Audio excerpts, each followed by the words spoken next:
नमस्कार दोस्तों, ACC preparation के यूट्यूब चैनल आपसे का स्वागत है। दोस्तों, हम लोग बिहार स्टेट या बिहार शिक्षक भर्ती के बारे में पढ़ रहे थे, जिसमें हम लोगों ने भारतीय राष्ट्रीय आंदोलन को पढ़ना प्रारंभ किया था।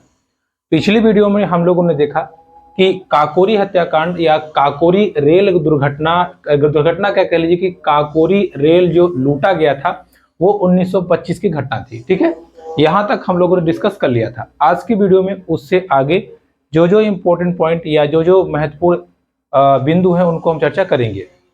देखिए, इस वीडियो में हम आपको भारतीय आंदोलन का जो क्रम है एक के बाद एक घटनाओं को जोड़ते हुए बता रहे हैं। कुछ चीजें हैं, जैसे एक दो चीजें छूट जाती हैं, उनको हम लोग लास्ट में कवर कर लेंगे। जैसे कोई पार्टी का गठन हो गया या कोई संस्था बनी, उसको भी हम लोग लास्ट में कवर कर लेंगे। लेकिन पहले हम अपने जिस फ्लो में चल रहे हैं उसको अच्छे से कवर करते हैं। ठीक है, तो चलिए देखते हैं।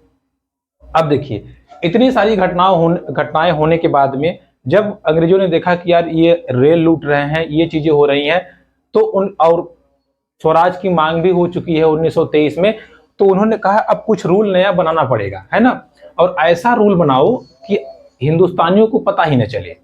तो इसके लिए उन्होंने ध्यान समझिएगा, इसके लिए उन्होंने साइमन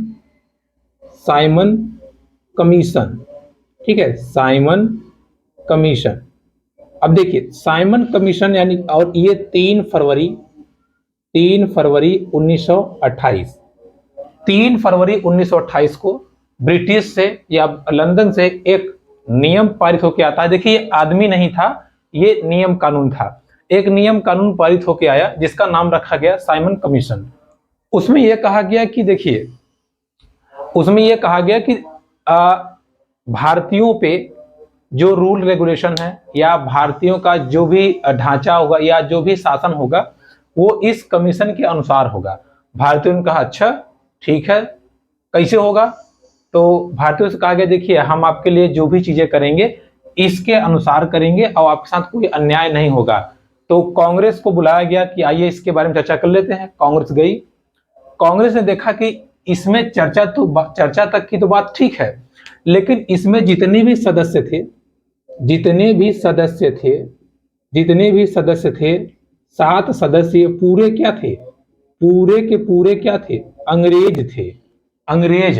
भारतीयों ने कहा बेवकूफ समझा है, सब के सब अंग्रेज हो तो ये साइमन कमीशन क्यों है? इसको व्हाइट मैन कमीशन बोल दो। व्हाइट मैन यानी कि इसको व्हाइट मैन कमीशन भी कहा जाता है। और कांग्रेस ने इसका विरोध कर दिया, हम इसको नहीं मानते। 7 के 7 सदस्य अंग्रेज हैं, इसलिए ये नियम हम लोग के पक्ष में हो ही नहीं सकता, हम नहीं मानेंगे। अब क्या हुआ? दर्द के दर हर जगह विरोध होने लगा। सब क्रांतिकारी गो साइमन, साइमन वापस जाओ, साइमन वापस जाओ, इसके नारे लगाने लगे। इसी क्रम में लाहौर में, अब देखिए इसका जब पुरजोर विरोध होने लगा, तो इसी क्रम में लाहौर में लाला लाजपत राय, ठीक है, लाला लाजपत राय ये आंदोलन करने लगे लाहौर में। और पता है आपको, ये गरम दल के नेता थे, खून इनका गरम था। इन्होंने कहा हम नहीं मानेंगे। तो अंग्रेज पुलिस बोली कौन नहीं मानेगा? ये बोले हम नहीं मानेंगे। पुलिस ने इनको डंडा मार दिया। इनको इतनी लाठियां बरसाई जिसकी वजह से इनकी कुछ दिनों में मृत्यु हो गई। ठीक है, तो लाला लाजपत राय की मृत्यु, बहुत फेमस क्वेश्चन है। ये यूपी का जो स्टेट की भर्ती हुई थी उसमें आया था, तो पॉसिबल है आपका बिहार में भी इससे क्वेश्चन बन जाए। तो लाला लाजपत राय की मृत्यु 1928 में साइमन कमीशन के विरोध में या प्रदर्शन करते हुए उनकी मृत्यु हो गई थी, सर में लाठी के चोट की वजह से। ठीक है, अब इस जैसे ही इनकी मृत्यु होती है, कुछ युवा नेता, क्योंकि ये भी युवा नेता थे, गरम दल के थे, तो कुछ युवा नेताओं में आक्रोश आ जाता है। वो लोग कहते हैं कैसे मार दिया आपने? और मारा किसने था? पुलिस ने। तो उन युवा नेताओं में थे भगत सिंह और बटुकेश्वर दत्त, राजगुरु, इनका खून खौल उठा। इन्होंने कहा पुलिस ने मारा है ना, बताते हैं हम पुलिस को। तो इन लोगों ने लाहौर में ही, देखिए लाहौर में लाला जी की मृत्यु होती है और लाहौर में ही क्योंकि उस समय लाहौर हमारे भारत देश का हिस्सा था, अभी तो पाकिस्तान का है। लाहौर में ही पुलिस कप्तान, जो कप्तान था, पुलिस का हेड था, पुलिस कप्तान सैंडर्स, पुलिस कप्तान सैंडर्स को सरेआम गोली मार के हत्या कर दिया। तुमने मारा है ना लाला जी को, रुको तुम्हें बताते हैं। सैंडर्स को धाए दे गोली मारा भगत सिंह ने, साफ कर दिया। अब सैंडर्स की हत्या होने के बाद में अंग्रेजों में खलबली मच गई, ये कौन नया नेता निकल के आ गया, भगत सिंह। तब उन लोगों ने भगत सिंह को टारगेट पे ले लिया, ठीक है। लेकिन इतना होने के बाद भी भगत सिंह, बटुकेश्वर दत्त और राजगुरु ने दिल्ली असेंबली में, ठीक है, देखिए दिल्ली असेंबली में बम फेंका, ठीक है। दिल्ली असेंबली 1929 में 8 अप्रैल 1929 में बम फेंक दिया। अब बम फेंकने के बाद में उन्होंने पर्चे में लिखा था कि हमारा मकसद किसी की जान लेना नहीं है, हमारा मकसद केवल बाहरी सरकार के कानून तक आवाज पहुंचाना है, ठीक है। उनका यह मकसद था। और ये जैसे ही उन्होंने असेंबली में बम फेंका, अंग्रेज पागल हो गए। अब वो उनके पीछे हाथ धो के पड़ गए कि ये कौन है भाई जो हमारे पुलिसकर्मी को मार भी रहा है, बम भी फेंक दे रहा है सरेआम, और लिख के भेज रहा है कि बाहरी कानून तक आवाज पहुंचाना है। तो पुलिसकर्मी इनके पीछे पड़ गए। बाद में इनको पकड़ लिया गया, और पकड़ने के बाद में ये टॉपिक यहाँ स्टार्ट हो गया, खत्म कर लीजिए। पकड़ने के बाद में इनको 23 मार्च 1931 को फांसी दे दिया गया। इस पर भी बहुत बवाल हुआ था, उस पर हम चर्चा करेंगे, ठीक है। तो 23 मार्च 1931 को इनको फांसी दे दी गई। तो इस प्रकार भगत सिंह, एक बहुत बड़े महान नेता का अंत यहाँ पे हो जाता है, ठीक है। अब देखिए, अच्छा हम वापस आते हैं, जो हमारा चल रहा था लाहौर की घटना। इसके बाद में क्या हुआ कि जब साइमन कमीशन के विरोध में लाला जी की मृत्यु होती है, भगत सिंह द्वारा बम फेंका जाता है 1929 में, तो इससे ब्रिटिश का जो गवर्नमेंट सचिव था, उसने कहा कि क्यों पगलाए हो तुम लोग, साइमन कमीशन को मान नहीं रहे हो, तुम्हारे पास कोई रूल है, कैसे चलाओगे भारत देश को। उसने चैलेंज कर दिया भारतीय नेताओं को, एक को रूल है तुम लोग के पास में, कैसे चलाओगे। तो ये बात भारतीयों को पसंद नहीं आई। अब विशेष करके पसंद नहीं आई किसको, देखिए विशेष करके पसंद नहीं आई मोतीलाल नेहरू और प्लस जवाहरलाल नेहरू, मोतीलाल नेहरू प्लस जवाहरलाल नेहरू। इनको ये बात पसंद नहीं आई कि तुम कैसे कह दे रहे हो। और किस अंग्रेज ने कहा था, देखिए, ठीक है, देखिए अब इसमें जो अंग्रेजों का मतलब जो सचिव था, उसने कह दिया कि बेंडर्फ उसका नाम था, अजीब नाम था, ठीक है। उसने कहा कि देखिए आप लोग के पास में इतनी क्षमता है, बेकर डर्म नाम था, ठीक है, देखिए बेकर डर्म, ठीक है। इसने कहा, अलग अलग किताब थोड़ा नाम अलग लिखा है, समझ जाइएगा, बेकर डर्म नाम था। इसने कहा कि देखिए आप लोगों के पास अपना कोई रूल है, वो रूल रेगुलेशन है, कैसे चलाएंगे आप लोग भारत को। कह रहे हैं कि साइमन कमीशन को नहीं मानेंगे, इतना ही है तो बना के दिखा दीजिए, बना के दिखाइए। तब ये बात बुरी लग गई किसको, मोतीलाल नेहरू और जवाहरलाल नेहरू को। इन्होंने कहा ठीक है, और इन्होंने 1928 में ही नेहरू रिपोर्ट की तैयारी कर ली, ठीक है। नेहरू रिपोर्ट की तैयारी कर ली। इस रिपोर्ट में इन्होंने कहा कि भारतीयों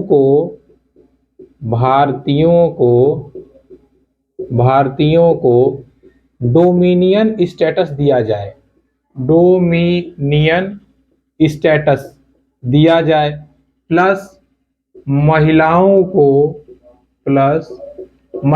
को मताधिकार, मतलब इनको भी वोट का अधिकार दिया जाए, प्लस सभी को समान अधिकार मिले, ठीक है। तो नेहरू रिपोर्ट 1928 में प्रस्तुत की गई, जिसमें अंग्रेजों के सामने रखा गया कि हमें सब भारतीयों को डोमिनियन स्टेटस, मतलब होता है कि हर क्षेत्र में, ठीक है, डेमोक्रेसी मतलब होता है प्रजातंत्र, वैसे ही डेमोनियन स्टेटस मतलब हर क्षेत्र में ब्रिटिश जो भी रूल लाएगी उसमें भारतीयों की हिस्सेदारी बराबर होनी चाहिए, महिलाओं को भी उसमें वोटिंग का अधिकार होना चाहिए, सबको समान अधिकार मिलना चाहिए। ये आप करिए, ठीक है, ये आप करिए। ये हुआ 1928 में नेहरू रिपोर्ट के तहत।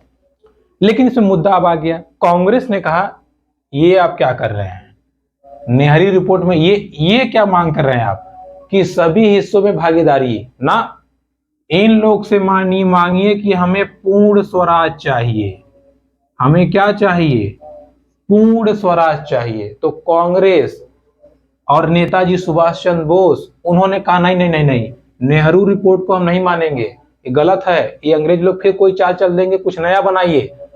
तो नेहरू रिपोर्ट को कांग्रेस ने नहीं माना।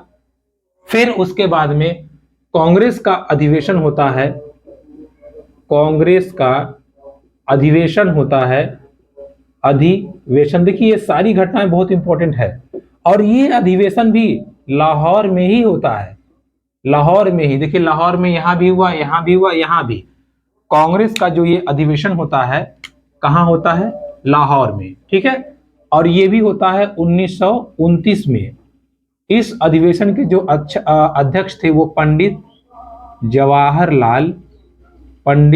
जवाहरलाल नेहरू जी थे, ठीक है।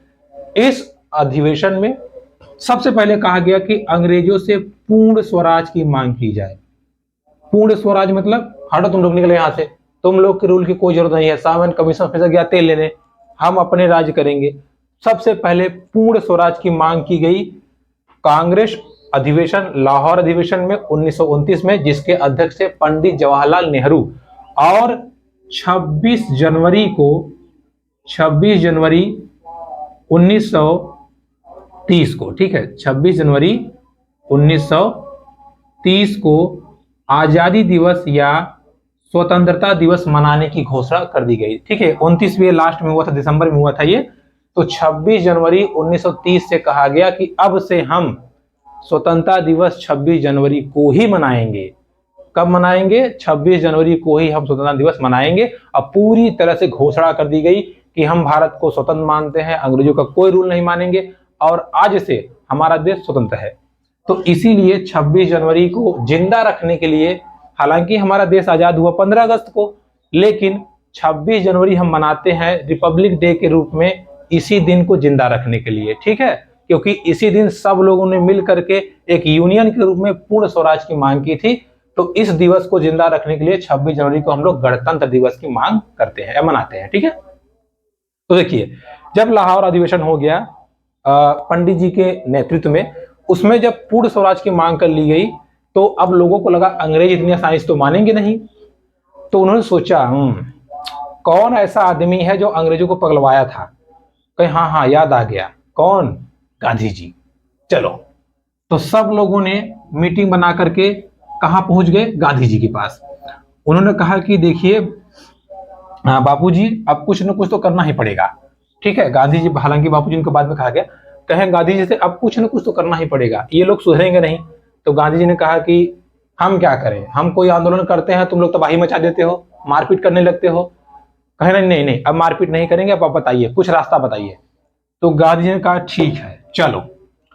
तो गांधी जी ने कांग्रेस के अनुमोदन पे या उसके रिक्वेस्ट पे उन्होंने कहा कि अब अच्छा पहले बताओ क्या क्या समस्या है। तो कहे देखिए साइमन कमीशन को हटाना है, कहें ठीक, और कहें और ये अंग्रेज लोग मनमानी काम कर रहे हैं, बताइए नमक पे टैक्स लगा दिए हैं, कोई बात होती है, नमक रोज आदमी कैसे खाएगा, कहें अच्छा ठीक है चलो। तो गांधी जी अब उस समय अपना आराम से लेटे थे भाई, आश्रम में सोए थे, अब ये लोग जाकर डिस्टर्ब कर दिए। तब गांधी जी ने क्या किया, कहा देखो भाई, पहला सविनय, सविनय मतलब नियम से कुछ हाथ जोड़ करके, मारपीट नहीं करनी है, कहें हाँ हाँ ठीक ठीक। और अवज्ञा, अवज्ञा मतलब हम उनकी आज्ञा नहीं मानेंगे, हाथ जोड़ के आज्ञा नहीं मानेंगे। और तब उन्होंने शुरुआत की सविनय अवज्ञा आंदोलन की, सविनय अवज्ञा आंदोलन की। और ये शुरुआत होता है आपका 12 मार्च 1930 को। हुआ क्या इसमें, सविनय अवज्ञा आंदोलन में 12 मार्च 1930 को गांधी जी गुजरात के साबरमती आश्रम में थे। उस समय साबरमती आश्रम से चल करके अपने 78, कहीं कहीं 79 लिखा है, 78 फॉलोअर्स के साथ यानी कि अनुयायियों के साथ। देखिए 12 मार्च 1930 को चल करके 6 अप्रैल 1930 को गुजरात के ही दांडी पहुंच करके इन्होंने सबसे पहले क्या किया, नमक बनाया और कहा अब हम अपना नमक खुद खाएंगे और टैक्स नहीं देंगे। तो इस प्रकार आप देखेंगे सविनय अवज्ञा आंदोलन की जो नींव पड़ी थी 12 मार्च 1930 से 6 अप्रैल तक के बीच की गांधी जी की पैदल यात्रा हुई, कहां से, साबरमती से दांडी तक हुई, जिसमें नमक गांधी जी ने बनाया और नमक कानून को तोड़ दिया, नमक टैक्स को हम नहीं देंगे। इस प्रकार सविनय अवज्ञा आंदोलन की शुरुआत होती है और ये किस लिए हुई थी, साइमन कमीशन के विरोध में हुई थी, साथ ही साथ कांग्रेस की सलाह पे और पूर्ण स्वराज की मांग करने के लिए हुई थी।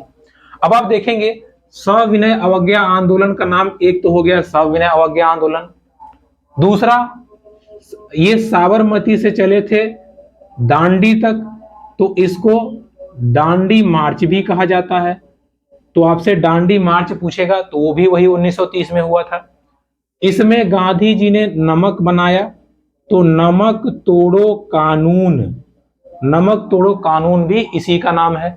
तो इस प्रकार आप देखेंगे नमक तोड़ो कानून, दांडी मार्च, साथ ही साथ सविनय अवज्ञा आंदोलन, तीनों एक ही घटना का नाम है या तीनों एक ही चीज का नाम है। ठीक है, 12 मार्च से लेकर 6 अप्रैल के बीच आपका साबरमती आश्रम से दांडी तक की पैदल यात्रा को ही दांडी मार्च कहा जाता है या नमक तोड़ो कानून कहा जाता है या सविनय अवज्ञा आंदोलन की शुरुआत कहा जाता है। ठीक है, और ये किसके नेतृत्व में हुआ था, महात्मा गांधी जी के नेतृत्व में हुआ था। अब देखिए जब ये आंदोलन हुआ, पहले शुरू में तो 80 के आसपास थे, फिर 2, 4, 6 हजार, 2000, हजारों लोग की संख्या गांधी जी के पीछे चलने लगी। अब इस समय वायसराय था इरविन अपना खोपड़ा पीट लिया। इरविन अपना क्या किया, खोपड़ा पीट लिया। अरे ये क्या हो रहा है, ये तो बुढ़ा फिर से पगला गया है, लेट बीतेगा हमको, ये तो पूरा देश को एक कर रहा है, हम तोड़ने जुटे हैं, ये एक करते पड़ा है, हम तोड़ रहे हैं, ये एक कर रहा पड़ा है। इसने तुरंत फोन मिलाया इंग्लैंड में फोन मिला प्रधानमंत्री जी को। प्रधानमंत्री कौन थे, रैमजे मैकडोनाल्ड। ठीक है, रैमजे मैकडोनाल्ड नाम है, बहुत इंपॉर्टेंट चीज है। अब अच्छा इसको मिटा दें, फिर हम देखिए समझिएगा। अब देखिए जब सविनय अवज्ञा आंदोलन हो जाता है, सविनय अवज्ञा आंदोलन शुरुआत हो जाती है, जिसमें बहुत सारे क्रांतिकारियों ने एक साथ भाग लेना शुरू कर दिया, जिससे क्या हुआ, ब्रिटिश गवर्नमेंट घबरा गई और उसको लगने लगा कि कहीं अगर एकता बन गई तब तो लफड़ा हो जाएगा हमारे लिए, हम क्या करेंगे भाई, हम क्या करेंगे तब। तो क्या किया इरविन, उस समय लॉर्ड इरविन नाम है, इरविन ही बोलेंगे, ये सब को बहुत अच्छे नहीं थे, ठीक है, बहुत बदतमीज थे। इरविन ने फोन मिलाया किसको, रैमजे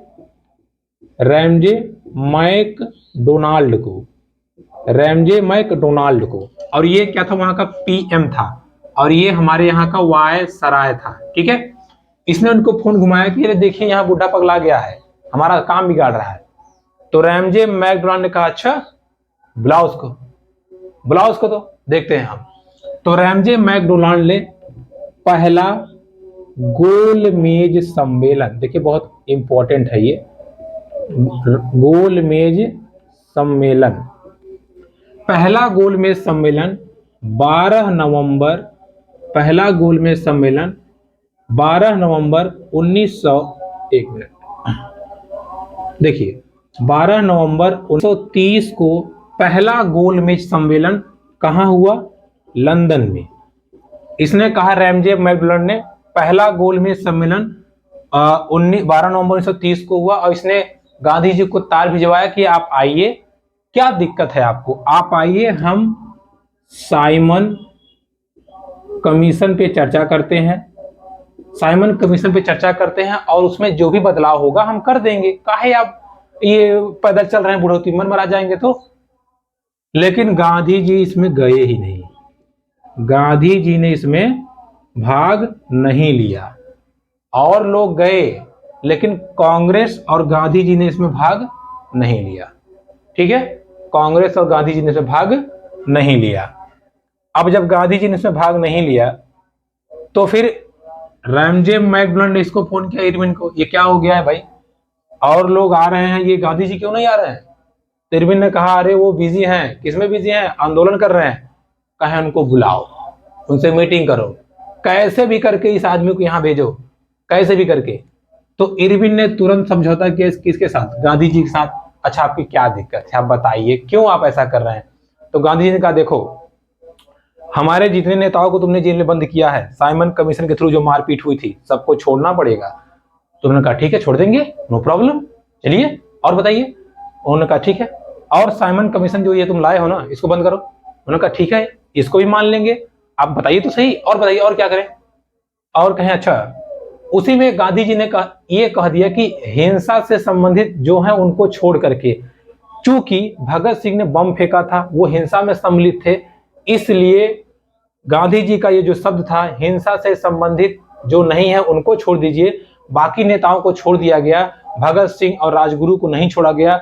और उनको 1 साल बाद 1931 में फांसी दे दी गई, जिसकी वजह से गांधी जी की काफी आलोचना हुई थी। लेकिन उस समय गांधी जी का जो सिद्धांत था अहिंसात्मक था, जिसकी वजह से वो नहीं बोल पाए थे। जो आज तक लोगों को लगता है कि भगत सिंह के साथ अन्याय हुआ था या गांधी जी चाहते तो भगत सिंह को बचा लेते, खैर वो दूसरा मुद्दा है, लेकिन इसी पे बहुत बवाल हुआ था। ठीक है, हम अपने टॉपिक पे आते हैं। देखिए, जब ये बात हो गई तो इरविन ने कहा हाँ हाँ आपकी सारी बात मान लीजिए, आप जाइए तो सही। गांधी ने कहा ठीक है, आई एम कमिंग, मैं आ रहा हूं। तो क्या हुआ, दूसरा गोलमेज सम्मेलन। देखिए ये पहला था, अब ये दूसरा गोलमेज सम्मेलन, द्वितीय गोलमेज सम्मेलन, ये कहां हुआ? ये भी आपका लंदन में ही हुआ, लंदन में ही हुआ। और द्वितीय गोलमेज सम्मेलन लंदन में आपका जब हुआ, देखिए ये आपका सम्मेलन हुआ था 7 सितंबर से लेकर के 1 दिसंबर के बीच में। ठीक है, थोड़ी डेट कंफ्यूजन होती है। 7 सितंबर से के बीच में और 1 दिसंबर। ठीक है, देखिए 1931 में 7 सितंबर से 1 दिसंबर के बीच में द्वितीय गोलमेज सम्मेलन होता है, जिसमें गांधी जी भाग लेते हैं। गांधी जी ने क्या किया, भाग यहाँ पे लिया और उन्होंने अपनी सारी शर्तें अंग्रेजों के सामने रखी। अंग्रेजों ने कहा देखिए आप रखेंगे तो हम भी रखेंगे। गांधी बोले हाँ बताइए। उन्होंने कहा देखिए आप पहले ये आंदोलन समाप्त कीजिए। गांधी जी कहे ओके कर देंगे। उन्होंने कहा देखिए आप ये जो जगह जगह पे आंदोलन आप कर रहे हैं, भड़का रहे हैं, ये काम नहीं करेंगे। गांधी ने कहा ठीक है नहीं करेंगे। आप उन नेताओं को समझाएंगे जो बम फेंक दे रहे हैं, मारपीट कर रहे हैं, कहे ठीक है वो भी कर देंगे। आप कहा अच्छा आप बताइए। गांधी ने कहा देखिए पहली चीज कि ये जो मैंने आपको बताया साइमन कमीशन को सुधारना है, कहे हाँ सुधार देंगे। हमें पूर्ण स्वराज चाहिए, कहे हाँ इसकी भी डिमांड पे हम विचार करेंगे। कहे और, कहे हाँ बस इतनी पहले ये 2-3 चीजें हमारी पूरी करो। नमक कर हटाओ, कहे हटा देंगे। फिर तब तक अंग्रेजों ने क्या किया पता है, बीच में उन्होंने उठा दिया द्वितीय गोलमेज सम्मेलन में ही डॉक्टर V.R. अंबेडकर जी को। ठीक है, V.R. अंबेडकर जी को कहा अच्छा हाँ भाई आप बताइए अंबेडकर जी आप क्या कह रहे थे कि दलितों के बारे में क्या चाहिए आपको। तो अंबेडकर जी ने कहा कि हमें दलितों के लिए अलग से वो नियम कानून चाहिए। तो कहा हाँ हाँ आपका भी मान लेते हैं, आपका भी गांधी ने कहा अरे ये क्या है, ये दलित कहां से आ गए, ये कौन सी बात होती है, आपने उनको दलित कैसे कहा, आपकी हिम्मत कैसे हुई, वो हमारे भाई है, आपने कैसे कर दिया अलग। अब इसी हो गया बवाल। गांधी जी ने कहा नहीं नहीं नहीं नहीं ये कुछ नहीं होगा, हम नहीं मानेंगे। और इसी बीच में गांधी जी और V.R. अंबेडकर जी में टकरार हो गई और गांधी जी वहां से वापस आ गए। तो इस प्रकार द्वितीय गोलमेज सम्मेलन असफल हो गया। अब जब द्वितीय गोलमेज सम्मेलन असफल हो गया, अंग्रेजों को तो यही चाहिए था, वो लोग तो चाहते थे इन दोनों को झगड़ा हो जाए, क्योंकि बड़े बड़े जबरदस्त नेता थे V.R. अंबेडकर जी और गांधी जी भी बड़े जबरदस्त नेता थे। अब दोनों की टकरार हो गई, अंग्रेजों ने इसका फायदा उठा लिया। अंग्रेजों ने भारतीयों की कोई बात नहीं मानी, तो द्वितीय गोलमेज सम्मेलन पूरी तरह से असफल हो गया, उनकी कोई बात नहीं मानी। और अंग्रेजों ने टारगेट किसको कर लिया, V.R. अंबेडकर जी को, है ना। V.R. अंबेडकर जी को टारगेट कर लिया। उन्होंने कहा देखिए आप मत जाइए, बुढ़े की बात मत सुनिए, उसको हम देख लेंगे, आइए हम आपके लिए अलग से काम करते हैं। तो इन्होंने सांप्रदायिक पंचायत की घोषणा कर दी। देखिए ध्यान समझिएगा इसको, सांप्रदायिक पंचाट। सांप्रदायिक पंचाट। अब ये सांप्रदायिक पंचाट क्या है इसको समझिए। अगस्त में इन्होंने घोषणा की थी, अगस्त में सांप्रदायिक पंचाट की घोषणा की थी, अगस्त 1932 में। ठीक है, अगस्त 1932 में इन्होंने सांप्रदायिक पंचाट की घोषणा कर दी। इसमें था क्या, इसमें उन्होंने कहा कि हम दलितों के लिए अलग से कानून बना देंगे, अलग से कानून, ये हिंदुओं से एकदम अलग रहेंगे और इनको अलग से संवैधानिक दर्जा दिया जाएगा, जो इन्होंने 1906 में किया था। याद है ना आपको, मुस्लिम वाले में वही इन्होंने यहाँ रूल लगा दिया, क्योंकि दलित वर्ग में उसमें बहुत बड़ा वर्ग था, जिससे गांधी जी को बहुत तकलीफ हुई। तो गांधी जी आए, इन्होंने तार भिजवाया अम्बेडकर जी को कि आप आइए पहले। तो अम्बेडकर जी आए, कहे हाँ बताइए। उन्होंने कहा आप ये क्या कर रहे हैं, आप इतने पढ़े लिखे हैं, आप जानते हैं इन लोग का इतिहास यही है कि हम लोग हमेशा बांटते आए हैं, तो आप ऐसा क्यों कर रहे हैं। तो अम्बेडकर जी ने कहा देखिए, हम, मेरी नजर में दलित वर्ग जो है बहुत पीछे है, ना तो उसको पढ़ने के लिए मिल रहा है, ना उसको सही से उसकी इज्जत होती है समाज में, तो हम क्या करें आप बताइए, आप ही कोई रास्ता निकाल लीजिए तो हम मान जाएंगे आपकी बात। तो गांधी जी ने कहा ठीक है, हम आपकी बात मानते हैं ना, बताइए आपको क्या चाहिए। उन्होंने कहा कि हमें दलितों को अधिकार दिलाना है। तो गांधी ने कहा ठीक है। गांधी जी और अम्बेडकर जी की बैठक 24 सितंबर 1932 में पूना में होती है, जिसमें हिंदू वर्ग में ही या सभी वर्ग में ही दलितों के लिए सीटें आरक्षित की गई, दलित आरक्षण प्राप्त होता है। ठीक है, मतलब ये कहा गया कि कुछ सीटें, जैसे 100 है, 100 में से मान लीजिए 5%, 10% जो भी है, वो दलितों के लिए फिक्स रहेगा, इनकी सीटें कोई नहीं ले सकता। अगर कोई अवेलेबल नहीं है, खाली रहेगा, लेकिन कोई लेगा नहीं।